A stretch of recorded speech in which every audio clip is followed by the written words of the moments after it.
Assalamualaikum warahmatullahi wabarakatuh.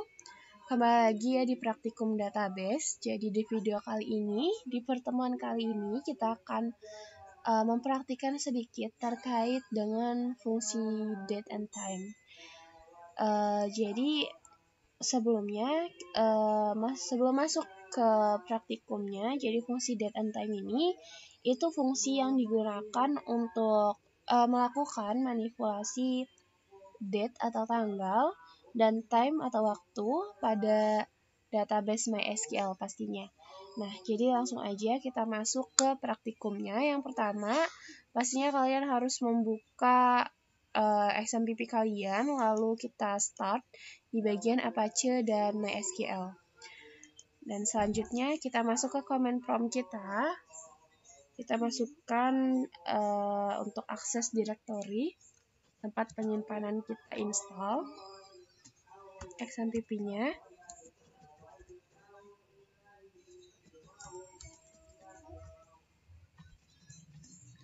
Selanjutnya kita masuk ke user root kita.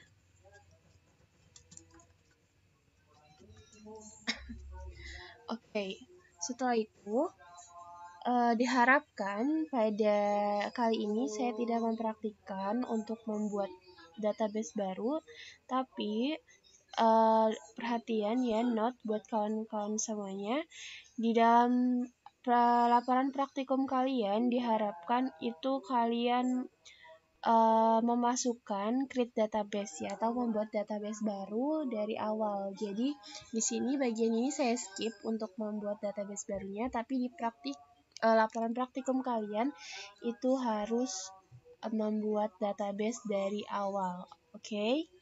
Nah, selanjutnya kita mau lihat show database.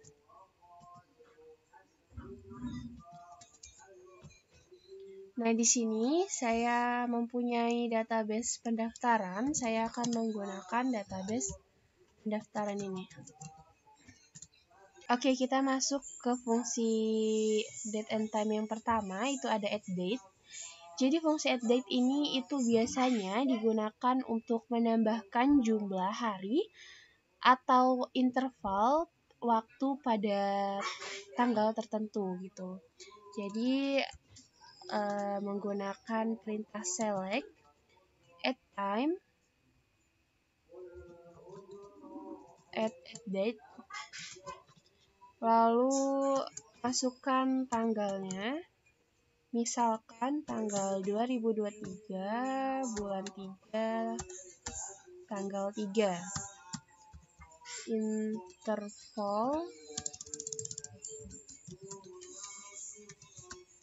interval 8 menit.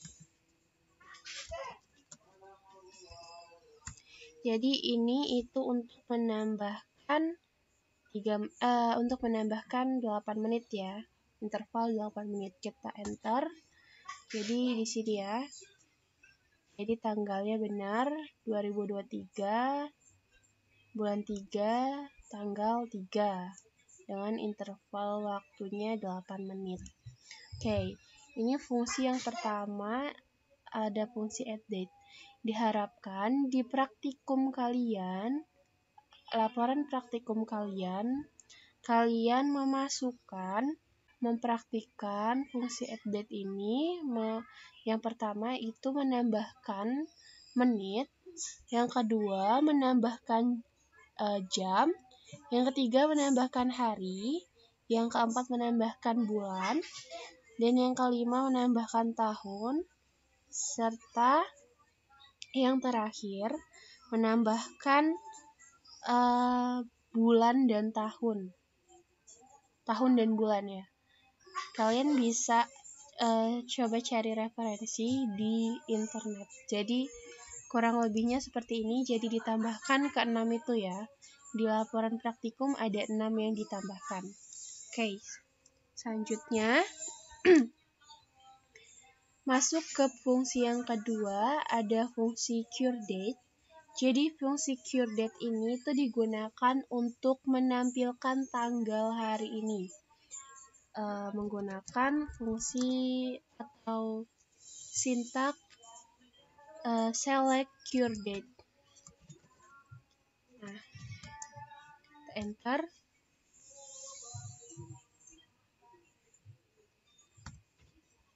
Oke.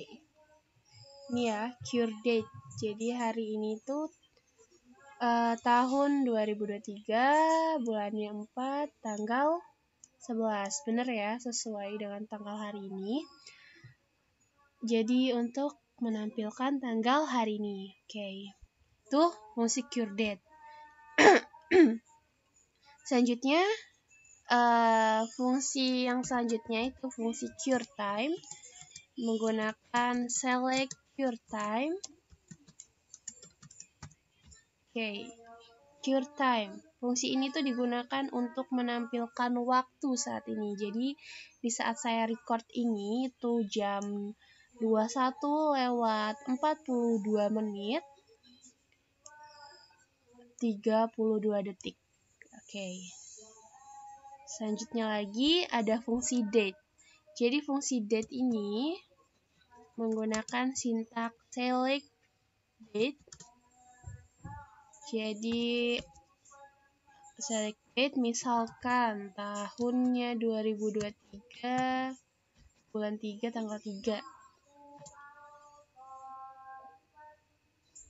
Ada yang kurang. Jadi jangan lupa tanda petik di depannya. Misalkan seperti ini ya.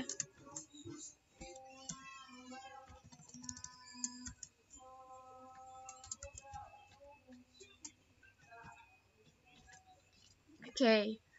Jadi kita mau select date di tanggal di tahun 2023 bulan 3 tanggal 3 di waktu di jam 3:05:05. Kita mau select date. Coba kita enter. Oke, kurang tadi koma. Nah, ini yang muncul hanya date-nya aja karena kita select date. Jadi tahu ya fungsinya. Jadi fungsinya select date ini di isi ini ya dia hanya menselect atau menampilkan date-nya saja di bawah sini. Jadi time-nya tidak. Jadi selanjutnya itu ada fungsi date diff.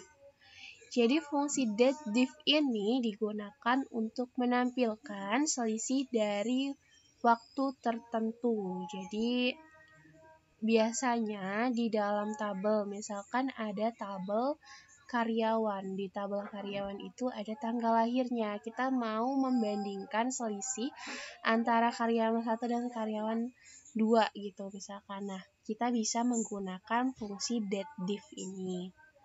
Nah, kita coba select date diff. Misalkan dari tahun 1997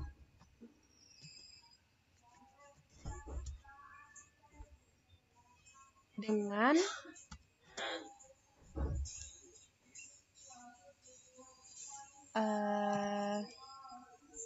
1996.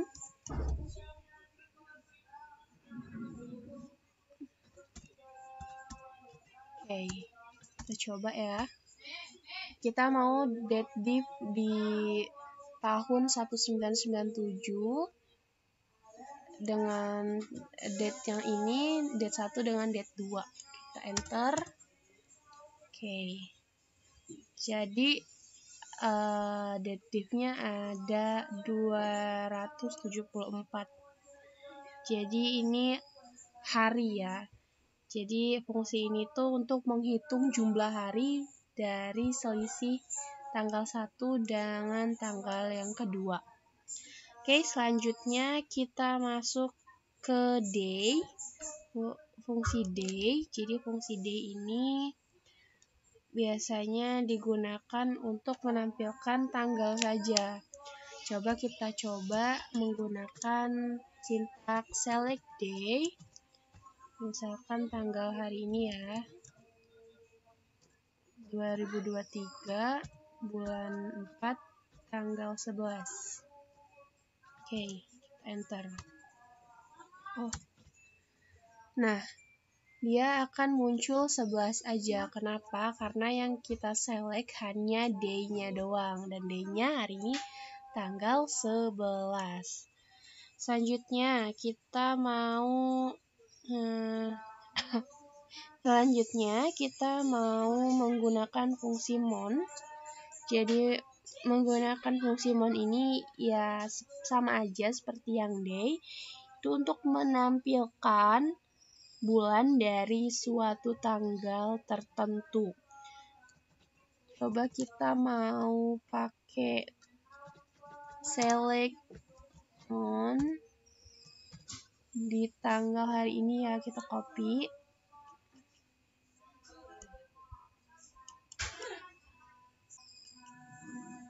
Oke. Nah, yang keluar itu 4. Kenapa? Karena kita hanya select bulannya saja. Dan bulannya ini bulan 4. Oke, selanjutnya ada juga fungsi now.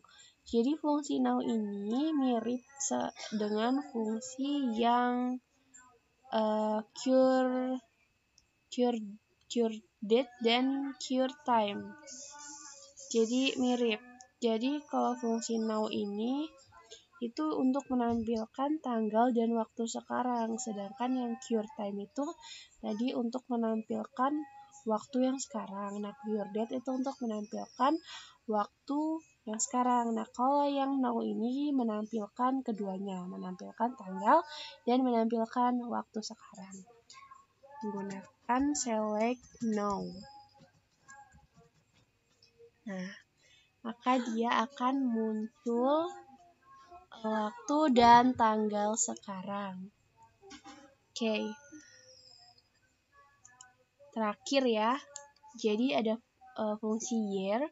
Jadi digunakan untuk menampilkan tahun dari suatu tanggal. Sama aja sih sebenarnya sama fungsi day sama mon yang tadi. Itu untuk menampilkan tahun ya kalau year. Oke. Nah, dia akan menampilkan tahun 2023 dari tanggal ini. Jadi mungkin itu saja video kali ini.